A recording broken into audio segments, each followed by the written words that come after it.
Welcome everyone. Today I want to talk about something bigger than politics, something bigger than platforms and party leaders.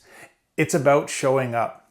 Showing up for our families, showing up for our industries, and showing up for our communities.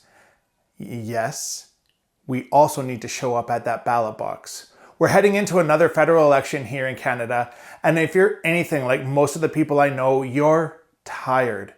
You're tired of the big promises, tired of small results, tired of hearing housing as a priority, only to watch affordability get worse every year. But here's the reality: when we don't show up, when we sit it out, we hand over our future to people who will show up, whether we like what they stand for or not. Let's talk about industries that feed millions of Canadian families: housing and construction.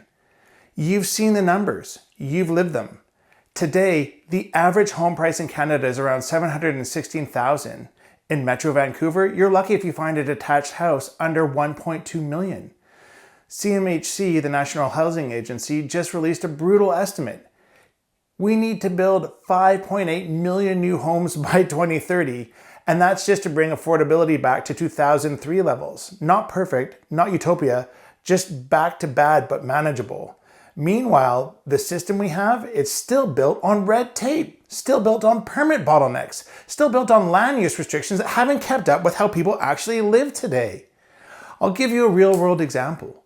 A builder I know in North Vancouver took on a project for a young family. Nothing crazy, just a laneway house, something to create extra space and long-term family wealth. It should have been a one-year job. Permits, site work, build, easy, right? Wrong. The permit alone took 17 months. 17 months of rental payments, mortgage payments, 17 months of rising material costs, 17 months of carrying additional loans. So by the time they got permission to break ground, the construction costs had climbed over 18%. So the young family had to refinance their entire mortgage just to keep the project alive. Now, let's multiply that story by hundreds, even thousands. Every month across every city in Canada, these things are happening. And you start to see why housing costs aren't just a market problem. They're a policy problem. They're a leadership problem. And if we don't vote to fix it, it won't fix itself. Now, I get it. Voting can feel small. It can feel pointless, like one drop in a giant ocean of noise. But drops become waves, waves reshape coastlines, and when builders, tradespeople, homeowners, and small businesses show up together, politicians will pay attention. This election, when you look at your ballot, ask yourself, are they serious about fixing permitting delays? Are they proposing faster, simpler ways to get homes built? Are they talking about supporting trades training so we actually have people to build those homes? Are they ready to fight bureaucracy, not just slap band-aids on the problem? Because if the answer is no, they don't deserve your vote.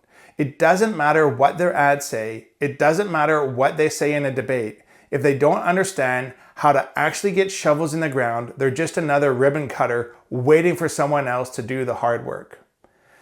And here's a bigger picture. Right now, Canada feels more divided than ever. East versus west, urban versus rural, owners versus renters, workers versus employers.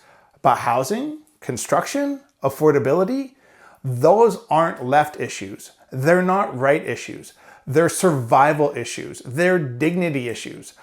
We either build together or we fall apart separately. So this election isn't just about politics. It's about choosing whether we're serious about giving the next generation a real shot, about making sure that people who swing hammers, pour concrete, and hang drywall can actually afford to live in the communities they're building. It's about restoring the basic idea that if you work hard, you should be able to live decently. Voting is the first step, the smallest step, but the most important. Because when you vote, you're not just filling out a piece of paper, you're sending a message. We see what's broken and we're here to fix it. So today, don't sit it out. Don't stay home and don't assume somebody else will do it for you. You have to show up. You have to speak up. And doing so will help build a Canada that works for all of us. Thanks for listening.